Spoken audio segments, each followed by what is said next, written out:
Nagsimula ito sa isang gabing maulan na biyahe namin mga kuys. Biyahe namin ito ay paturbina, pagkatapos naman mga kuys, papunta naman kami sa Batangas Port.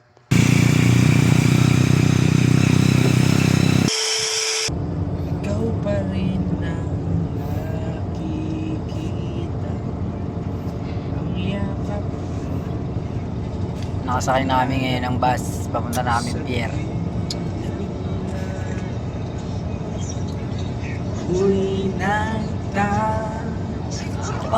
Nagbaon nga lang kami ng kalahating manok at bumili na rin kami ng kanin mga kuys para naman may baon kami dito sa may bus at dito na kami kumain, hindi na kami abutin ng gutom mamaya pagsakay ng Roro. Mula Turbina hanggang papuntang Batangas Port mga kuys, halos 50 minutes lang ang biyahe, wala pang isang oras kaya tara kain po muna tayo. After kumain, pahinga, uminom ng tubig at nakarating na agad kami dito, Batangas Port mga kuys. Ngayon lang ako nakapunta dito kaya na-amaze ako sa ganda nito. Pag first time mo lang talaga sa isang lugar, hindi ka talaga mapakali at inaalam mo talaga kung ano ang mga meron dito. Alam kong may katulad din ako sa inyo mga kuys, kaya ano pang inaantay nyo, i-comment nyo nga rin kung ganun din yung nararamdaman nyo sa nararamdaman ko.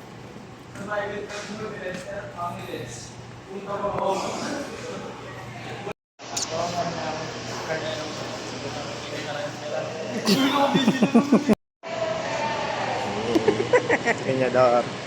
Tulak-tulak.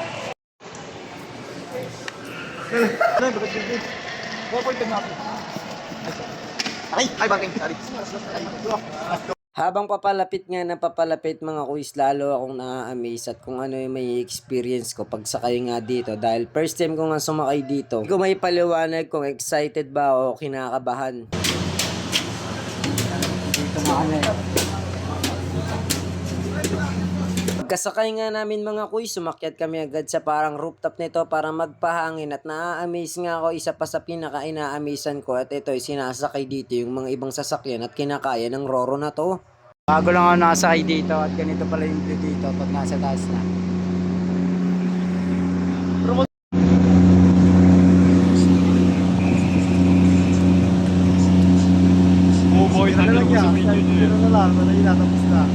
Isa pa sa kinahangaan ko dito mga kuys, itong 7-Eleven sa loob ng Roro na to meron dito. Pero may pagkamahal ang mga presyo ng bilihin dito. Kaya mainam nang magbaon kayo, pero kung may extra naman kayong money, pwede rin kayong bumili dito. Kaya naman kami, nagbaon na lang din kami ng cup noodles. Kaya ito, higup muna tayo para sa mainit at malamig na panahon. Naisipan nga namin na umakyat dito ulit mga kuys para dito na lang humigop ng mainit na sabaw at saktong-sakto dahil mahangin nga at malamig dito.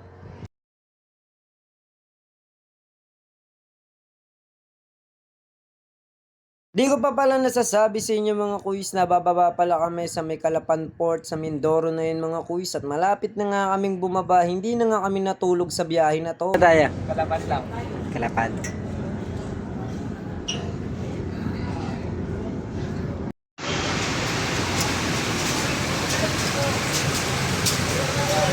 Pagbaba namin ng Roro mga kuys, sumakay na nga kami ng jeep papunta sa aming tutuluyang hotel. Kinabukasan pa ngayon magiging event namin. Nasasabi kong hindi naman ganun nakakapagod yung biyahe namin mga kuys, pero kailangan na rin namin ng pahinga dahil anong oras na kami nakarating dito at maaga pa rin yung event namin bukas. At saktong-sakto habang nagpapahinga kami, pwede kaming manood ng Netflix dito.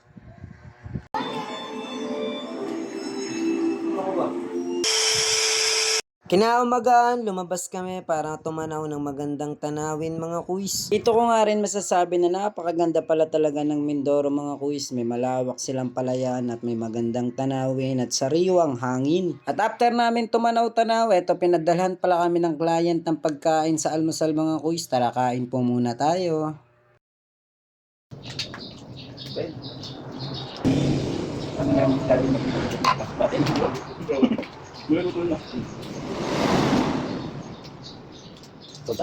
After namin kumain, eto mga kuys, papunta na kami sa event. Bawal na kasi mangot dito, kaya pumasok kami ng nakangiti.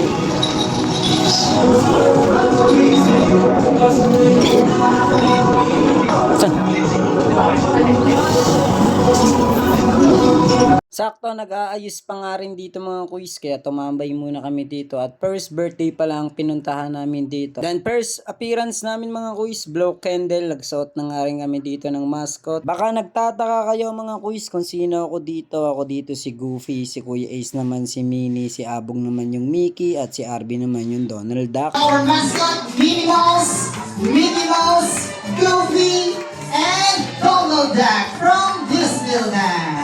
Alright, wow! So enjoyable naman ang birthday party ni Grayson. Happy birthday to you. Happy birthday to you. Everybody! One more time.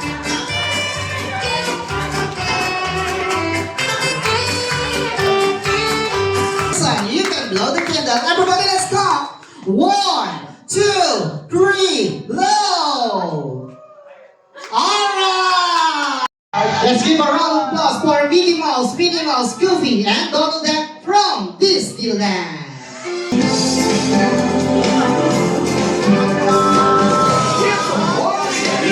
So much fun.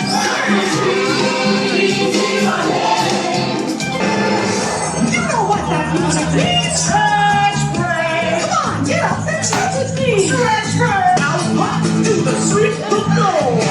Stretch break. Your legs on your feet. Stretch break. Get up to the running house beat. Stretch break. Do some fun stretching on your own.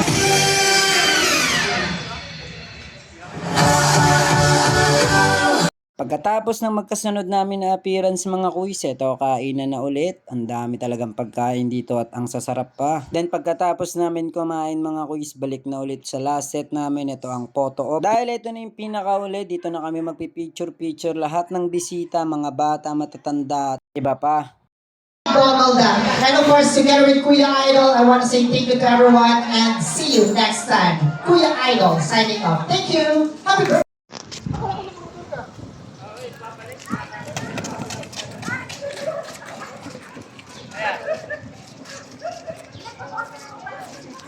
Nagpahinga lang at kinagabihan mga kuis. Eto, nabiyahe na nga kami ngayon pabalik na ng Laguna at maraming salamat Panginoon dahil ginabayan niyo po kami sa biyahe namin. Nakarating kami ng ligtas dito sa Mindoro. At gabayan niyo rin po kami pabalik namin ng Laguna. Experience na naman yung nangyari sa akin na ganito mga kuis. Yung mga lugar na hindi ko napupuntahan at nararating ay napupuntahan ko na dahil lang sa ganitong mga event.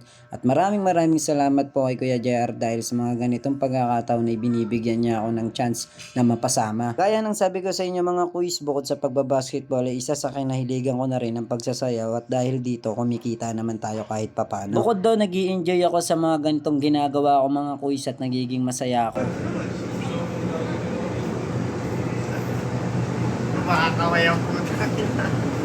Ligtas kaming nakauwi at maraming salamat Panginoon at salamat din G. Muli ako si Nudge TV, nag-iiwan ng isang katagang masarap mabuhay ng walang kaaway.